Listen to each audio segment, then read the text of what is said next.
नमस्कार, आप देख रहे हैं हल्ला बोल। आपके साथ मैं हूं अंजना ओम कश्यप। आज हल्ला बोल में बात करेंगे बंगाल की। अगले साल चुनाव होने वाले हैं, लेकिन उससे पहले ममता बनर्जी को जोर का झटका लगा है। टीएमसी के नंबर 2 ममता बनर्जी के बेहद खास शुभेंदु अधिकारी ने विधानसभा से इस्तीफा दे दिया है। चुनाव के पहले माना जा रहा है कि वो 19 दिसंबर को, यानी जब अमित शाह बंगाल में होंगे, तब बीजेपी का दामन थाम सकते हैं। इस बीच ममता बनर्जी की चुनौतियां लगातार बढ़ रही हैं। असदुद्दीन ओवैसी ने भी बंगाल का चुनाव लड़ने की तैयारी कर ली है।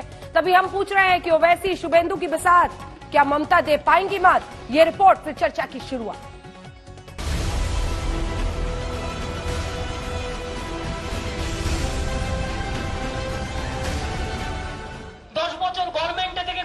সবটা খেয়ে ইলেকশনের সময় এর সাথে ওর সাথে বোঝা বদলে আমি কিন্তু তাদের টলারেট করি না, এটা মাথায় রাখবেন।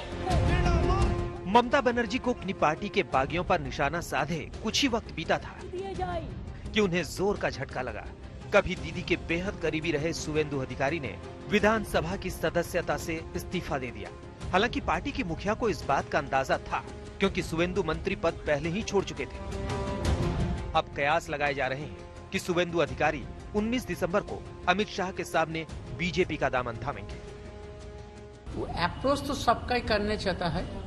अभी तृणमूल का जो लीडर लोग थे, पहले जो तृणमूल तैयार किया है, वो लोग डिसीजन ले लिया है। ये तृणमूल जो लीडरशिप अभी चल रहा है, उसका साथ वो लोग काम करेगा नहीं। टीएमसी में एक के बाद एक नेताओं की नाराजगी की खबर आ रही है। शुभेंदु अधिकारी के बाद जितेंद्र तिवारी और सुनील मंडल। दीदी का आरोप है कि बीजेपी उनकी पार्टी के नेताओं को पैसे का लालच दे रही है। अब गांधीवाद के विश्वास करने वाले आदमी गांधी हत्याकारी के पर कैसे जाएगा? हमें विश्वास नहीं होता जो शुभेंदु ये कर सकता है।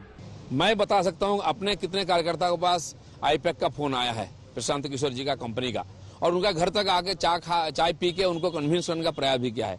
लेकिन किसने किसको फोन किया है बता दे। मुझे लगता नहीं कि भाजपा की तरफ से किसी को फोन करने की जरूरत है। लोग ऐसे ही आने वाले हैं। एक तरफ बागियों ने दीदी की मुश्किल बढ़ाई है, तो दूसरी ओर ओवैसी की चुनावी धमक ने उन्हें परेशान कर दिया है। আবার হায়দ্রাবাদের একটা পার্টিকে ধরে এনেছে, বিজেপি টাকা দেয় আর বিজেপির টাকায় ওরা এটা করে যায়। देखिए, ममता बनर्जी ने जो बयान दिया है, बहुत ही वाहियात किस्म का बयान दिया है। मैं मुख्यमंत्री मगरबी बंगाल को कहना चाहूँगा कि दुनिया में कोई भी ऐसा आदमी नहीं है जो असदुद्दीन ओवैसी को दौलत की बुनियाद पर खरीद सके।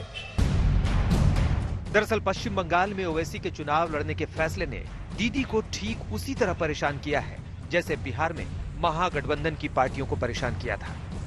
हम लोग ये मानते हैं कि तृणमूल बीजेपी एक ही सिक्के के दो पहलू हैं। पहला चीज ये है कि असदुद्दीन ओवैसी अब यहाँ पे इलेक्शन लड़े नहीं। अभी लोकसभा का इलेक्शन हो, उन 18 सीटें बीजेपी ने लोकसभा जीती, तो हमें लगता है कि कहीं ना कहीं एक गठजोड़ है। अभी कभी उनके वैसी दोस्त लोग हैं, कभी उनके शत्रु बन जाते। बंटवारा की राजनीति तो उन्होंने शुरू किया, वही उन्हीं के साथ ही खत्म हो जाएगी पश्चिम बंगाल में बंटवारा की राजनीति। इस बार बंगाल का चुनाव वाकई दिलचस्प होगा। ममता तीसरी बार सत्ता में बने रहने के लिए जोर लगाएंगी। बीजेपी हटाओ, बांग्ला बचाओ। तो बीजेपी ममता से सत्ता हथियाने की कोशिश करेगी। तय मानिए, इस सीधी जंग में बड़ी भूमिका ममता के बागी और ओवैसी भी निभाएंगे। कोलकाता से मनोज्ञा लोईवाल के साथ आज तक ब्यूरो। और आइए चर्चा की शुरुआत करते हैं। गौरव भाटिया, राष्ट्रीय प्रवक्ता भारतीय जनता पार्टी के, हमारे साथ जुड़ गए। बारिस पठान साहब, प्रवक्ता एआईएमआईएम के। Sangeet Ragi, political analyst. Doctor Shantanu Hussain, प्रवक्ता, हमारे साथ जुड़ रहे हैं।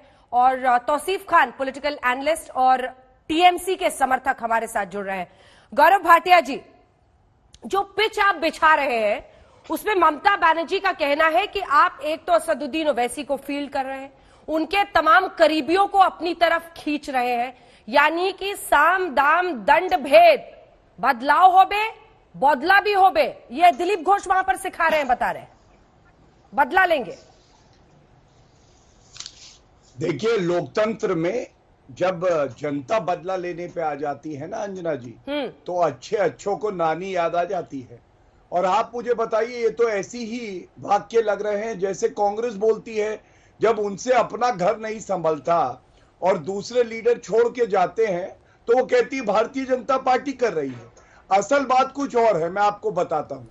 तो शुभेंदु अधिकारी से आप लोगों ने कोई बात नहीं की, वो अपने ही नाराज हो गए और शायद जब अमित शाह वहां जाएंगे तो बीजेपी ज्वाइन भी कर लेंगे। आप लोगों का इसमें कोई हाथ नहीं है या कमल नहीं? नहीं, मैं आपको एक बात बताता हूं, ये बात बिल्कुल स्पष्ट है।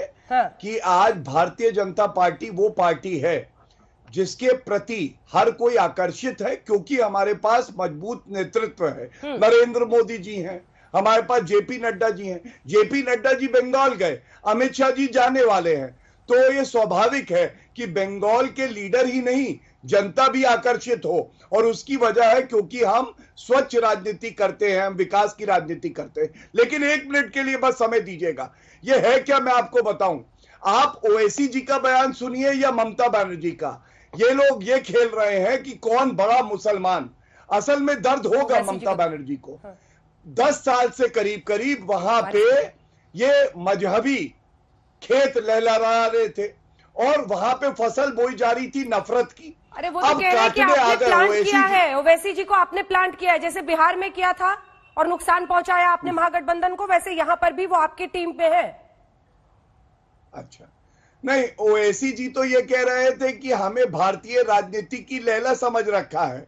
अब मैं इतना ही कहूंगा, ओवैसी जी आप भारतीय राजनीति की है लैला और आपने भारतीय राजनीति को कर दिया है बहुत मैला, बहुत मैला, बहुत मैला। और अंजना जी, जहां उत्तर प्रदेश में हमारी 300 से ज्यादा सीटें आती हैं, लोकसभा में 300 से ज्यादा सीटें आती हैं, तो आपको लगता है कि हमें ये चरमराई हुई बैसाखी चाहिए?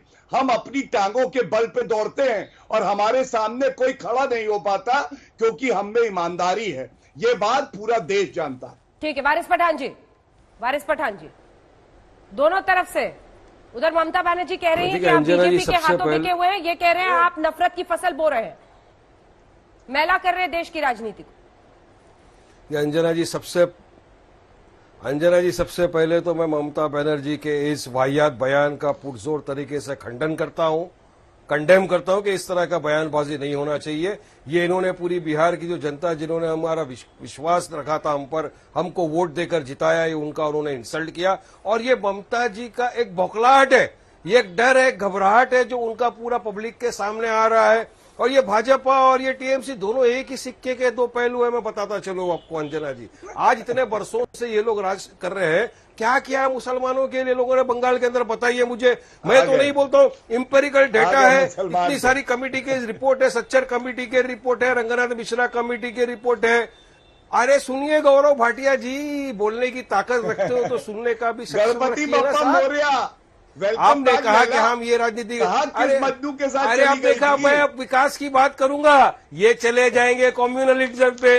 अरे गौरव भाटिया, बोलने दीजिए, सुनिए की बात तो नहीं करी ना लैला। अरे मैं तो बता रहा हूँ जो हम पे राजनीति ममता, अरे मैं तो ममता दीदी को बोल रहा था, आपके पेट में दर्द हो गया। मैं तो ममता दीदी के बयान का खंडन कर रहा था, उन्होंने जो बयान दिया उसकी मैं बात कर रहा था, आप बीच में टपक पड़े।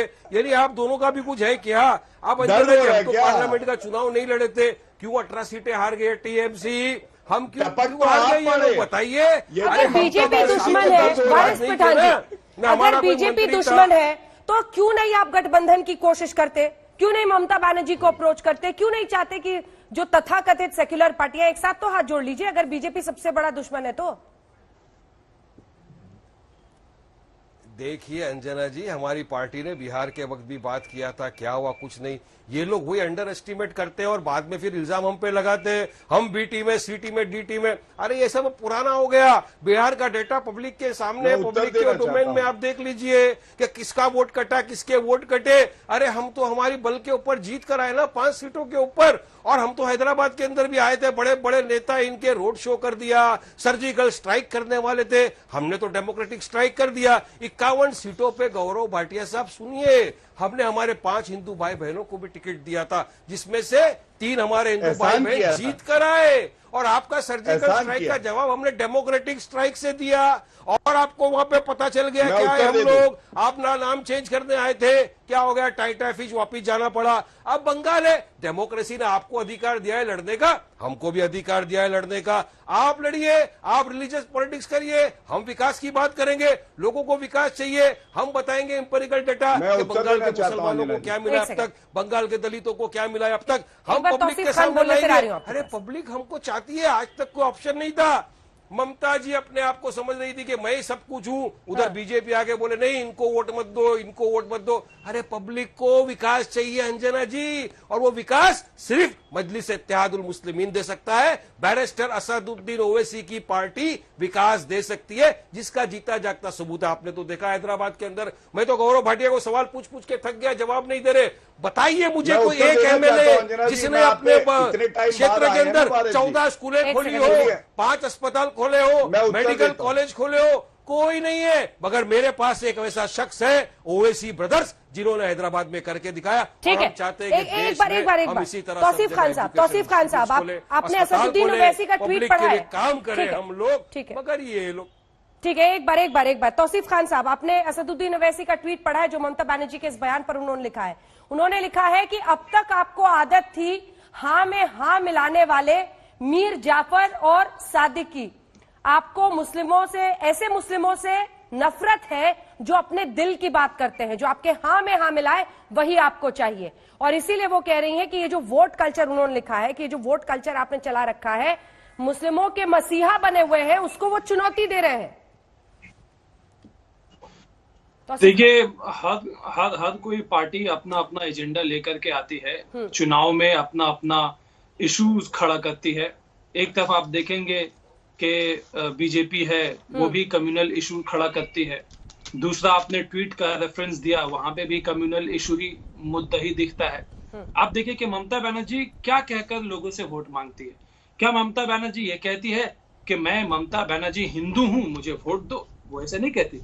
ममता बनर्जी ने अपने 10 साल का रिपोर्ट कार्ड इशू किया, पिछले हफ्ते प्रेस कॉन्फ्रेंस हुआ, और पिछले 2 हफ्ते से दुआरे सरकार प्रोग्राम चल रहा है, यानी कि घर घर जाकर के तृणमूल के कर्मचारी पार्टी की उपलब्धियों को, पार्टी की काम काज को बता रहे हैं, अपने रिपोर्ट कार्ड पेश कर रहे हैं। और ये बंगाल के हम हैं और बाकी बाहरी हैं, ये क्या होता है?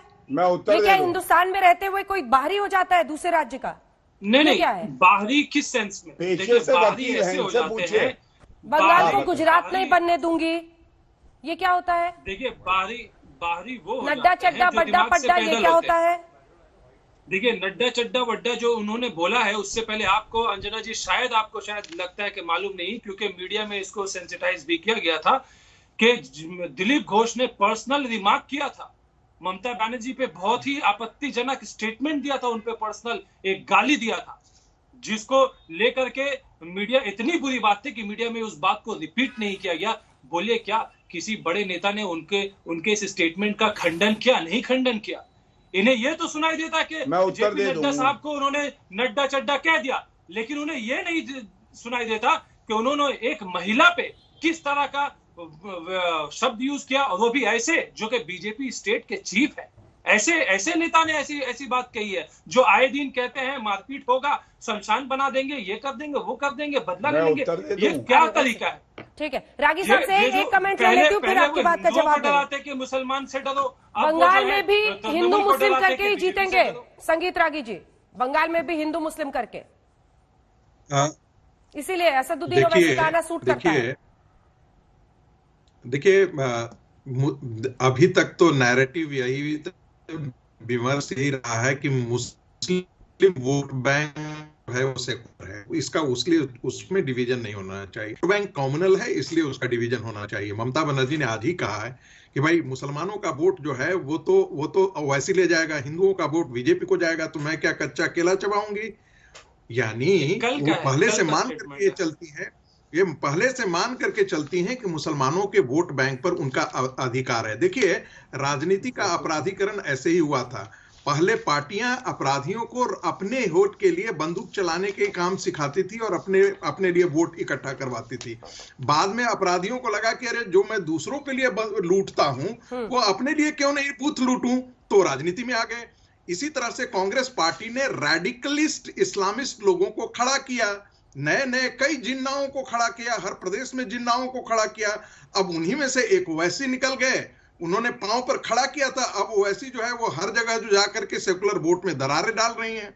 वो अपने लिए, राजनीति हमेशा अपने लिए किया जाता है। और आप लोग ताली पीट रहे हैं क्योंकि जितना जिन्ना बोलिएगा उतना आप हिंदुओं को एक तरफ ध्रुवीकरण कीजिएगा, है ना? नहीं, देखिए इसीलिए ताली पीट रहे हैं ना आप। देखिए अंजना जी, बंगाल की संस्कृति के बारे में अभी बात की जा रही है। बंगाल के हिंदुओं ने नोआखाली को देख करके बंगाल का विभाजन स्वीकार किया था। उनको क्या पता था कि उसी बंगाल की धरती पे मालदा भी होगा, बसीर घाट पर भी होगा, जहां पर गाजर मूली की तरह हिंदू काटे जाएंगे।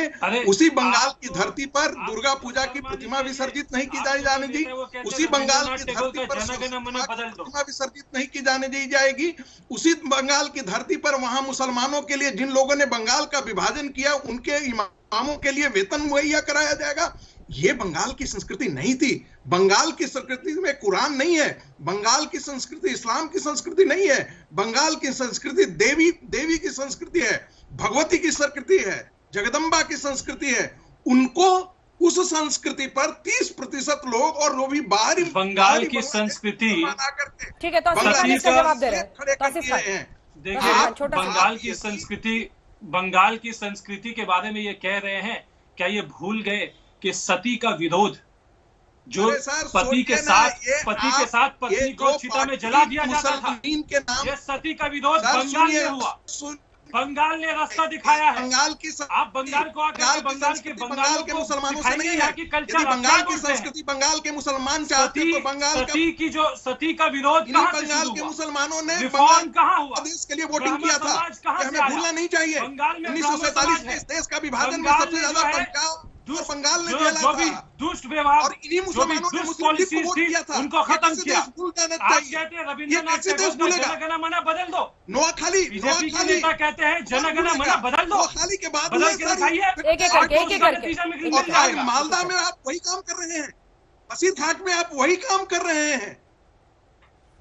गौरव भाटिया जी एक बार जवाब दें, उसके बाद वारिस पठान हमारे शांतनु सेन जुड़ गए। एक कमेंट उनसे ले लेती हूँ। शांतनु सेन साहब, क्या असदुद्दीन ओवैसी के आने से माइनॉरिटी वोट के बंटने का खतरा है, जिसकी वजह से ममता बनर्जी ऐसा बयान दे रही हैं ओवैसी के खिलाफ?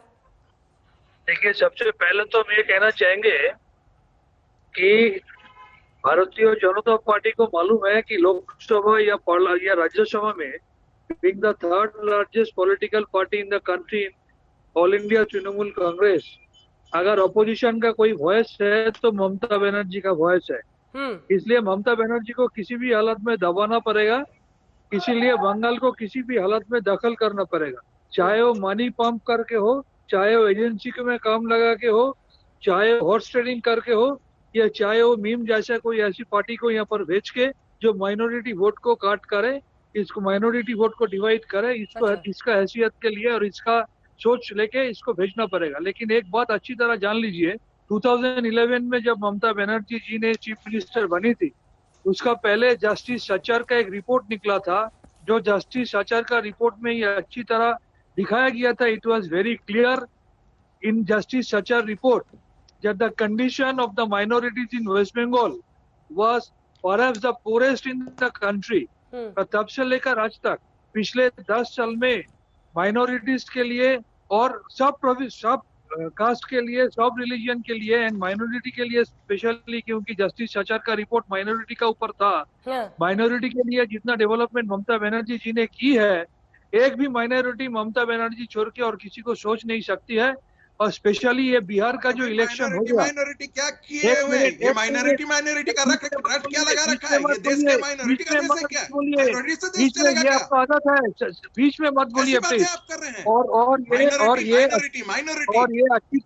ये अच्छी तरह मालूम है बिहार का इलेक्शन ये क्या 5 विधायक कैसे चुने गए एमआईएम के बिहार में? बिहार का इलेक्शन दिखा दिया ये मीम का रोल है बीजेपी को। महागठबंधन था, शांतनु सेन इलेक्शन दिखा दिया ये मीम है बीजेपी को फायदा देने के लिए। ये अच्छी तरह सबको मालूम है, जहाँ जहाँ मीम जा रहा है वो बीजेपी को फायदा देने के लिए जा रहा है। इसलिए बीजेपी उसको परचेस करके यहाँ पर बंगाल में भेज कर बंगाल में अनरेस्ट करने का और बंगाल का वोट का डिवाइड करने का जो कोशिश कर रहा है, ये प्रयास बंगाल में सफल नहीं होगा। गौरव भाटिया जी इसका जवाब देंगे। ठीक है, आदमी को मालूम है देखिए डेवलपमेंट का नाम शांतनु सेन प्रवक्ता है टीएमसी के और क्लैरिटी के साथ वो बोल रहे हैं। आ रही हूँ इसके बाद वारिस पठान गौरव भाटिया को दिखाइए। देखिए गौरव भाटिया वो क्लैरिटी से बोल रहे हैं, वो पिच कर रहे हैं ममता बनर्जी को प्राइम मिनिस्टेरियल कैंडिडेट, क्योंकि वो कह रहे हैं सबसे बड़ी ऑपोजिशन की आवाज। इससे साफ है वो केजरीवाल को भूल गए, वो नवीन पटनायक को भूल गए, वो यहाँ पर जो अन्य कांग्रेस पार्टी के कई मुख्यमंत्री हैं, अशोक गहलोत से लेकर कैप्टन अमरिंदर, सबको भूल गए। उनको लग रहा है वही सबसे बड़ी नेता है जिनको चुप कराने में बीजेपी लग गई है। वोट बांट रहे हैं आप, धार्मिक आधार पर बंटवारा कर रहे हैं, जवाब दीजिए। अंजना जी देखिए गजब की बात है कि 22 सीटें हैं ममता बनर्जी के पास लोकसभा में, लेकिन यहाँ पे एक प्रवक्ता भी बैठे हैं, एक समर्थक भी बैठे हैं, और वारिस पठान अलग हैं, लैला बन के यहाँ पे हैं। और हमारा भारतीय जनता पार्टी 303 सीटें हैं, लेकिन हम अकेले हैं। लेकिन कोई बात नहीं, मैं इतना ही कहूंगा। सबसे पहले ये ममता बनर्जी का बयान है, इन्होंने कहा मतलब ये कि बीजेपी हिंदुओं का वोट लेगी और एआईएमआईएम मुस्लिमों का वोट लेगी, तो मैं क्या कच्चा केला खाऊंगी? ममता बनर्जी जी आपका नाम ममता फल वाली रख देती है। आप संतरा खाइए, केला खाइए, अंगूर खाइए, मौसमी लीजिए, हमें कोई मतलब नहीं है। लेकिन जिस तरह से ममता बनर्जी मुसलमानों की बात करती है, ऐसे ही ओवैसी जी भी कहते हैं। इस तरह अनकॉन्स्टिट्यूशनल बात करना ठीक नहीं है। चीफ मिनिस्टर के बारे में इस तरह शांतनु जी, एक मिनट अंजना जी। अच्छा मैडम, देखिए गौरव भाटिया, आप एक मुख्यमंत्री के बारे में इस तरह की भाषा बोल रहे हैं, उसी का वो अपोज कर रहे हैं, उनके प्रवक्ता है। आप कह रहे हैं कि वो ये फल रख दीजिए, वो रख दीजिए। एक मुख्यमंत्री है, चुनी हुई मुख्यमंत्री है, भाषा की मर्यादा में भी प्रहार किया जा सकता है। बड़ा अच्छा, ठीक है, मैं बोलता हूँ, उत्तर लीजिए अंजना जी। ऐसे बात बोला जा रहा है, एक अच्छे दायरे में रहते हुए आप बहुत अच्छे से प्रहार कर सकते हैं। चीफ मिनिस्टर उनको माफी मांगना पड़ेगा, उनको माफी मांगना पड़ेगा। एक हरकत करने के लिए उसको माफी मांगना पड़ेगा सबसे पहले। हाँ, अब आप माफी मांगना शुरू करिए। ममता बनर्जी ने प्रधानमंत्री जी के लिए कहा थप्पड़ मारूंगी, माफी नंबर 1। आपने हमारे राष्ट्रीय अध्यक्ष के लिए कहा चड्ढा नड्डा फड्डा बड्डा, माफी नंबर 2। आप ममता बनर्जी ने कहा प्रधानमंत्री जी को रसगुल्ला कंकर वाला भेजूंगी, माफी नंबर 3। चुप करिए, अब चुप कराइए इनको, चुप कराइए, चुप कराइए। अंजना जी ये गलत बात है। अगर चिकन चिल्ली करानी है पूरी डिबेट में कर सकते हैं, पूरी डिबेट में कर सकते हैं। शांतनु जी प्लीज अपनी बारी का इंतजार कीजिए प्लीज।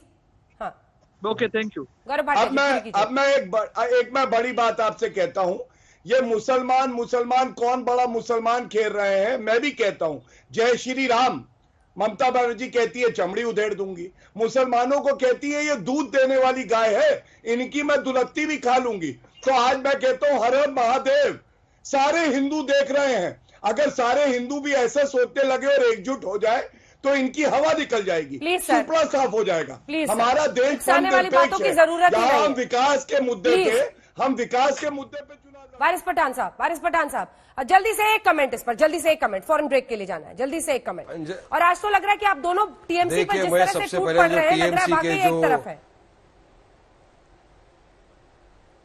नहीं, मैं तो टीएमसी और बीजेपी दोनों के अगेंस्ट में टूट पड़ा हूं। अंजना जी जिस तरह की भाषा का प्रयोग यूज कर रहे हैं, मेरे फाजिल दोस्त लर्नेड फ्रेंड गौरव भाटिया जी, पूरा देश देख रहा है। वहां पर टीएमसी के मैं स्पोक्स पर्सन को एक चीज पूछना चाहूंगा कि अभी जो लोकसभा का चुनाव हुआ था उसमें तो हमारी पार्टी चुनाव नहीं लड़ी, वहां पे क्यों आपके 18 सीट हार गए, क्यों आपके एमपी हार गए, क्यों सारे लोग आपके छोड़ के बीजेपी में जा रहे हैं? क्या हमारी वजह से जा रहे हैं? अरे अपनी गलतियों को स्वीकार करो ना कि आपने कुछ नहीं किया वहां के लोगों के लिए, इसलिए लोग आपके अगेंस्ट हुए हैं और उसका रिजल्ट आपको मिलेगा ना, उसका रिजल्ट आपको मिलेगा, ये चुनाव आपको रिजल्ट देगा। अरे सुनिए, मिस्टर पठान, सुनिए, आपको पहले नाम पठान देश से आप माफी पठान मांगनी नहीं हो चाहिए जाते हैं कि आपने किस तरह का बोला भाषा था कि का नहीं, उपयोग हम किया है 15 करोड़ नेशनल 100 टेलीविजन करोड़ के पे ऊपर। भारी है। अरे कैसे हिम्मत हुई आपकी बोलने की? आपके प्रेसिडेंट क्या कहते हैं, नस्ल खत्म कर देंगे। इतनी हैसियत नहीं है किसी की, नस्ल खत्म कर दे। सुनिए, बेटे ने बाप को मारा आपकी नस्ल में, देखिए, हमारे यहाँ नहीं। आप मेरे को माफी मांगिए। यही आरोप प्रत्यारोप जो ममता बनर्जी के साथ चल रहा है, उस पर असदुद्दीन ओवैसी ने आज तक से क्या कहा है, जल्दी से सुन लीजिए। ममता बनर्जी जी ने बड़ा अटैक किया कि आप बीजेपी की बी पार्टी हैं और इसीलिए यहाँ वोट काटने के लिए सिर्फ ऐसा कर रहे हैं वहाँ पे। देखिए, ममता बनर्जी ने जो बयान दिया है, बहुत ही वाहियात किस्म का बयान दिया है। मैं मुख्यमंत्री मगरबी बंगाल को कहना चाहूँगा कि दुनिया में कोई भी ऐसा आदमी नहीं है जो असदुद्दीन ओवैसी को दौलत की बुनियाद पर खरीद सके। ममता बनर्जी गुरूर और अहंकार का शिकार होकर इस तरह की वाहियात किस्म की बातें कर रही हैं। उनको अब तक अपनी ज़िंदगी में मीर जाफ़र और मीर सादिक से वास्ता पड़ा है, उनको अभी तक कोई सच्चे मुसलमान से वास्ता नहीं पड़ा है। अब उनको मालूम होगा कि चापलूसी की जो सियासत वो कर रही है और मुसलमानों को उन्होंने कुछ नहीं दिया, बंगाली मुसलमानों को, इसीलिए वो इस तरह की बकवास कर रही हैं। और ममता बनर्जी को समझना चाहिए कि मगरबी बंगाल का वोटर किसी की जागीर नहीं है और उन्होंने बिहार के जो वोटर्स ने हमको वोट दिया उनकी तौहीन की है और उनको इस बात का नोट लेना चाहिए। और ये इनको ज़ेब नहीं देता था कि एक मुख्यमंत्री के अजीम ओहदे पर रहते हुए इस तरह की वाहियात किस्म की गुफ्तगू करें। तो असदुद्दीन ओवैसी ने क्या कहा आपने सुन लिया। जल्दी से आपको बता देते हैं शुभेंदु अधिकारी का बीजेपी में शामिल होने का अर्थ क्या है, आखिर क्यों इस पर सबकी नजर है। राजनीतिक रूप से हम देखें क्या नुकसान हो सकता है टीएमसी को, तो सबसे पहले नंबर 1 मिदनापुर, बांकुरा, मुर्शिदाबाद, मालदा की 50 से ज्यादा सीटों पर शुभेंदु अगर गए तो बड़ी चुनौती हो जाएगी टीएमसी के लिए। पूर्वी मिदनापुर में किसी विकल्प को ढूंढने की एक बड़ी चुनौती होगी ममता बनर्जी के लिए। बहुत करीबी नंबर 2 माने जाते हैं। पार्टी के गढ़ में बीजेपी की एंट्री भी आसान हो जाएगी, जो कि गढ़ है ममता बनर्जी का। मालदा और मुर्शिदाबाद में मुस्लिम वोटों का बंटवारा होगा और उस बंटवारे को रोकने की भी बड़ी चुनौती ममता बनर्जी के सामने होगी। पार्टी एक शानदार चुनावी रणनीतिकार को खो देगी। बहुत करीबी थे ममता बनर्जी के। और इसी के साथ हम आपको सीधे लिए चलते हैं। इस वक्त बीजेपी के अध्यक्ष पश्चिम बंगाल के दिलीप घोष हमारे साथ सीधा आज तक पर जुड़ रहे हैं। दिलीप घोष जी, सबसे पहले तो जो रणनीति आपकी है बेहद आक्रामक पश्चिम बंगाल में, ममता बनर्जी का कहना है, आज की जो ताजा बयान पर एक एक करके हर सवाल पर आएंगे, उन्होंने कहा है असदुद्दीन ओवैसी को टीम बी की तरह लॉन्च किया गया है माइनॉरिटी वोट को बांटने के लिए। इस पर आपका जवाब। नहीं, देखिए, आज बंगाल में भाजपा की इतनी ताकत है, वो अपने बलबूते पर, अपने कार्यकर्ताओं के सहारे पर बंगाल में परिवर्तन कर सकता है। कोई असदुद्दीन ओवैसी की हमको जरूरत नहीं पड़ी 18 पार्लियामेंट्री सीट जीतने के लिए। 40% से ऊपर वोट बंगाल के सामान्य जनता ने हमको दिया है और इसमें हमारे 132 कार्यकर्ताओं की बलिदान हुई है, जिनकी राजनीतिक हत्या हुई है, और लगभग 28,000 केसेस हम लड़ रहे हैं। हजारों लोग घर छोड़कर पुलिस के डर से भागे हुए हैं और हजारों लोग जेल में हैं। एक प्रकार क्रांति चल रही है यहाँ सत्ता परिवर्तन की। उसी रास्ता में रोड़ा के रूप में ममता बनर्जी हैं, जो यहाँ लोकतंत्र को हत्या कर चुकी है, कानून व्यवस्था को खत्म कर चुकी है। इस प्रकार एक एनार्की में हम काम कर रहे हैं। आज लग रहा है ओवैसी जी को कि बंगाल के मुसलमान पीड़ित है, वंचित है। हम भी पहले से बात बोल रहे हैं। बंगाल के ये जो सचार कमीशन है उन्होंने बोला है कि बंगाल के मुसलमान पीछे। हम भी बोलते हैं, मानते भी हैं। गुजरात का, दिल्ली का, महाराष्ट्र का, मध्य प्रदेश का मुसलमान को देखिए, जहां भाजपा का राज था या तो है। बंगाल में कोई भाजपा का राज नहीं रहा है कि मुसलमानों को उन्होंने हमने शोषण किया है। जिन्होंने मुसलमानों का नुमाइंदे हैं उन्हीं लोगों ने इनका ये हाल किया है। इसलिए ठीक है, ओवैसी जी आएंगे नहीं आएंगे और टीएमसी के गए उनकी बात है, लेकिन भाजपा अपना मिशन पर लगू है और इस मिशन के कारण जो त्याग बलिदान हम कर रहे हैं उससे प्रभावित होकर दूसरे लोग हमारे पार्टी में जोड़ रहे हैं। 18 सीटें जब आप लोकसभा में जीत ही चुके थे तो विधानसभा आते आते आपको उनकी पार्टी को पोच करने की जरूरत क्यों पड़ गई? शुभेंदु अधिकारी को लेने का क्या अर्थ है? यही ना कि आप उनकी पार्टी को तोड़ना चाहते हैं? नहीं, देखिए, नहीं, मैं उल्टा पूछता हूं हमारे चीफ मिनिस्टर से कि आप भरपूर मेजोरिटी लेकर के 294 में से 211 सीट जीते आप और उसके ऊपर 18-15 सीट तोड़ के लाए कांग्रेस सीपीएम से। तोड़ना तो सीखा हमने उनसे, लेकिन भाजपा को इससे कोई मतलब नहीं है। आप सत्ता में होते हुए, मेजोरिटी होते हुए आपके पार्टी छोड़कर लोग क्यों भाग रहे हैं? लोकसभा चुनाव के पहले उनके 3 सीटिंग एमपी पार्टी छोड़ के हमारी पार्टी में शामिल हुए थे, रिजाइन करके 8, 10, 12 एमएलए ज्वाइन कर चुके हैं। तो जो पार्टी का हमारे 2 एमपी थे और 3 एमएलए हम लोग थे, उस पार्टी में क्यों लोग आ रहे हैं? मतलब दिलीप जी, आप कंफर्म कर रहे हैं आज तक पर कि शुभेंदु अधिकारी जब गृह मंत्री अमित शाह वहां पर होंगे तो बीजेपी ज्वाइन कर रहे हैं, इसीलिए पार्टी छोड़ा है उन्होंने? नहीं, ये कंफर्म मेरे पास भी न्यूज नहीं है, ये अटकलें हैं, आप लोग चर्चा में लाए हैं, लेकिन उसी तरह कदम बढ़ रहा है, क्योंकि पहले उन्होंने मंत्रित्व छोड़ा, फिर विधायक पद छोड़ा, कई चेयरमैन के पद छोड़ दिया, तो लोग इसको जोड़ रहे हैं उसके साथ। आएंगे तो मुझे कोई एतराज नहीं, हम स्वागत करेंगे, इतने बड़े बड़े नेता को स्वागत किया है, उससे हमको लाभ मिला है। शुभेंदु बाबू एक बड़े सफल लीडर है, टीएमसी को बनाने में, संवारने में, आगे बढ़ाने में, सत्ता में लाने में उनका बहुत बड़ा योगदान था। आज उनको लग रहा है कि उस पार्टी में सुरक्षित नहीं है, उनका सम्मान नहीं है, अधिकार नहीं है, उस पार्टी में लोकतंत्र नहीं है, इसलिए उनके जैसा कई नेता इस प्रकार बयान देकर पार्टी छोड़ रहे हैं और वो भाजपा में आना चाहते हैं, हम उनको स्वागत करेंगे।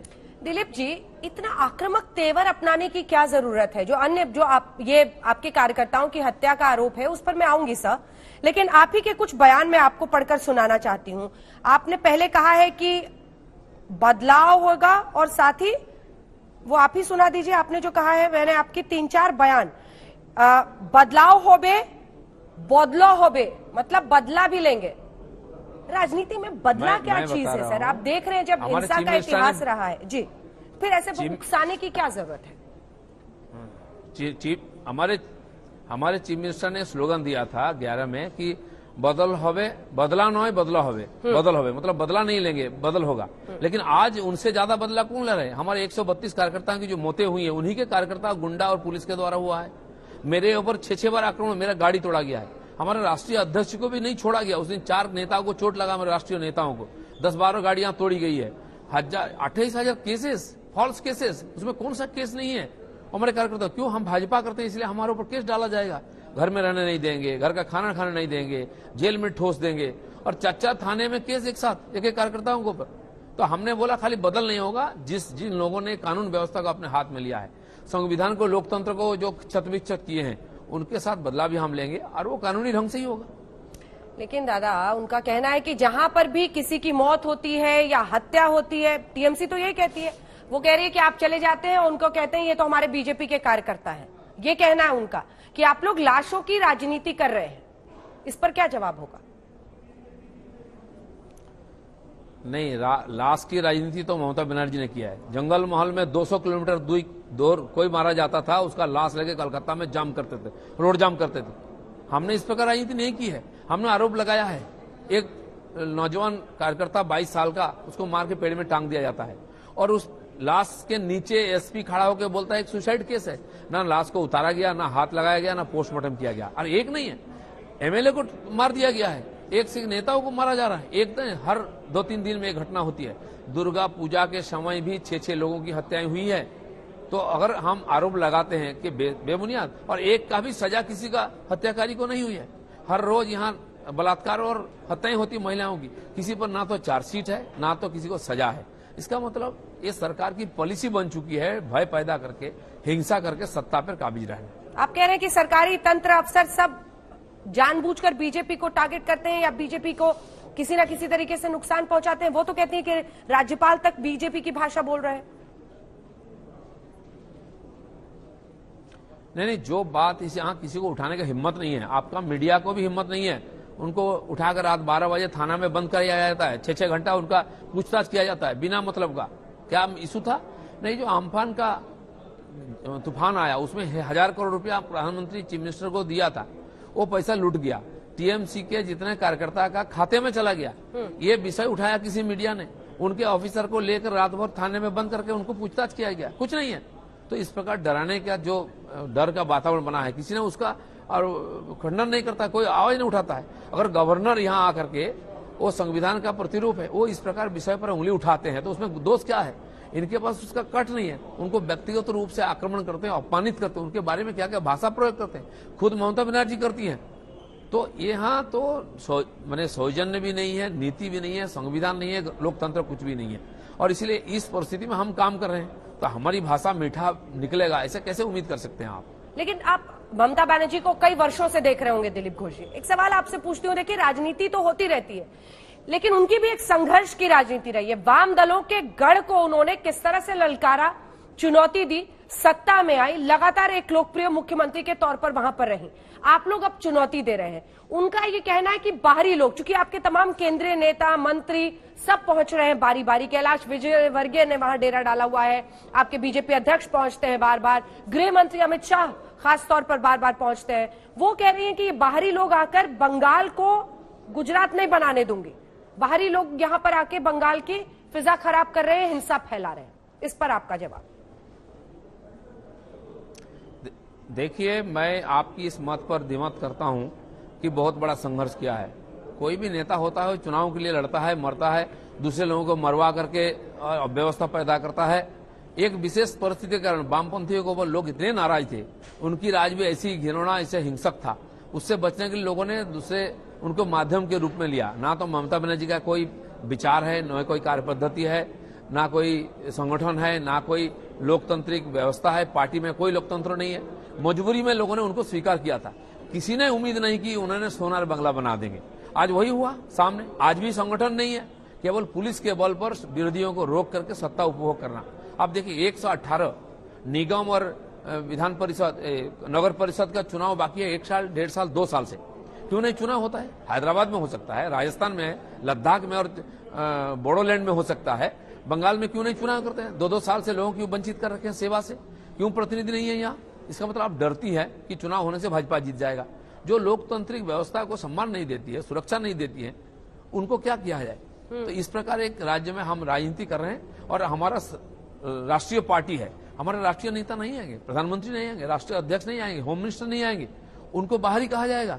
और बांग्लादेश से रोहिंग्या बांग्लादेशी आ रहे हैं, घुसपैठिया मुस्लिम आ रहे हैं, वहां के अभिनेताओं को ला करके यहाँ प्रचार कराएगा लोकसभा चुनाव में। वो बाहरी नहीं है। यहाँ शाहरुख खान आकर के ब्रांड एम्बेसडर बनते हैं, वो बाहरी नहीं है क्या? प्रशांत किशोर जी यहाँ स्ट्रेटेजी मेकर हैं, वो बाहरी नहीं है क्या? बंगाल के लोगों पर जिनका भरोसा नहीं है वो इस प्रकार बोलते हैं। चूंकि आपने रोहिंग्यास का जिक्र किया, सीएएनआरसी को आप लोग सबसे बड़ा वहां मुद्दा बनाने की कोशिश में है। कई बार आप लोगों ने उसके समर्थन में रैली निकाली। जब उसके विरोध में लोग सामने आते हैं तो कई बार भाषाई हिंसा, मैं आप ही के कई बयान देख रही थी जिसमें आपने एक बार कहा कि हाथ पैर तोड़ देंगे, hands, legs, ribs and heads will be broken. ये क्या है सर? आप बीजेपी अध्यक्ष हैं बीजेपी के। नहीं, वो हमारे कार्यकर्ताओं को खून करके नहीं, वो हमारे कार्यकर्ताओं को मार के पेड़ में लटका सकते हैं और मैं इतना बोल भी नहीं सकता हूं कि आपका हाथ पांव तोड़ दूंगा। गुनाह मेरा है, जो खून करते हैं उनका गुनाह नहीं, उनको रस्सी से बांधना चाहिए, कोई उंगली नहीं उठाता, एक एफआईआर नहीं होता है। और दिलीप घोष इसका प्रतिवाद में बोला तो दिलीप घोष गुनाहगार हो गया। हमने कोई कॉन्ट्रैक्ट लिखा है क्या? जो भी होगा मान लेंगे। हमने लोकतंत्र प्रतिष्ठा करने के लिए आए हैं। हमारे कार्यकर्ताओं का जिंदगी को सुरक्षा देना भी हमारी जिम्मेदारी है और उसके लिए हमारे पार्टी के संस्थापक डॉक्टर श्यामा प्रसाद मुखर्जी ने यह बोला है कि अन्याय का प्रतिवाद करो, प्रतिरोध करो, जरूरत पड़ने से प्रतिशोध लो। हम श्यामा प्रसाद का भाषा समझते हैं, दूसरे को भाषा को नहीं अमल देते हैं। एक आखिरी सवाल, आपकी पार्टी के अध्यक्ष, गृह मंत्री सब कह रहे हैं अब की बार 200 पार। आप वहां जमीनी हकीकत देख रहे हैं, कितना पार? और क्या मैं अगर ऐसी परिस्थिति बनती है तो मुख्यमंत्री के दावेदार होंगे आप? हमारे तत्कालीन राष्ट्रीय अध्यक्ष सम्माननीय अमित भाई ने यहां हमको टारगेट दिया था 21 सीट, 50%, 42 में से, और हमने जी जान लगाया, 18 जीता है। हमारे राष्ट्रीय नेता बोल देते हैं, उसके लिए हम जान लगाने के लिए तैयार हैं। तो 2-3 सीट थोड़ी थोड़ी वोट से हम हार गए क्योंकि पहले बार हम लड़ रहे हैं। और इस बार उन्होंने बोला 200 सीट, 201 होगा, 199 नहीं होगा, और ये हम करके दिखाएंगे, उसके लिए जी जान लगा देंगे, और करके दिखाया हमने। और चीफ मिनिस्टर की बात है, पार्टी की एक विशेष पद्धति है, उसके अंदर पार्टी को जिताने का जिम्मेदारी हमको पार्टी दिया है, वो हम करेंगे। हमारे लाखों कार्यकर्ता दिन रात जी जान लगा के काम कर रहे हैं। बंगाल के जनता का विश्वास हमने जीता है, उनका आशीर्वाद हमें मिला है, इसी भरोसा से हम बोल रहे हैं कि 200 सीट पार कर देंगे। दिलीप घोष जी, आज तक पर जुड़ने के लिए और तमाम सवालों का जवाब देने के लिए आपका बहुत बहुत धन्यवाद। धन्यवाद। तो दिलीप घोष जी हमारे साथ बीजेपी अध्यक्ष जुड़े हुए थे सीधा पश्चिम बंगाल से, जिन्होंने कहा कि 201 हो सकता है, 199 नहीं, और हर बात पर उन्होंने अपना जवाब रखा। ओवैसी और शुभेंदु की बिसात क्या ममता दे पाएंगी मात? इसी पर हल्ला बोल में आप देख रहे थे चर्चा। देखते रहिए आज तक।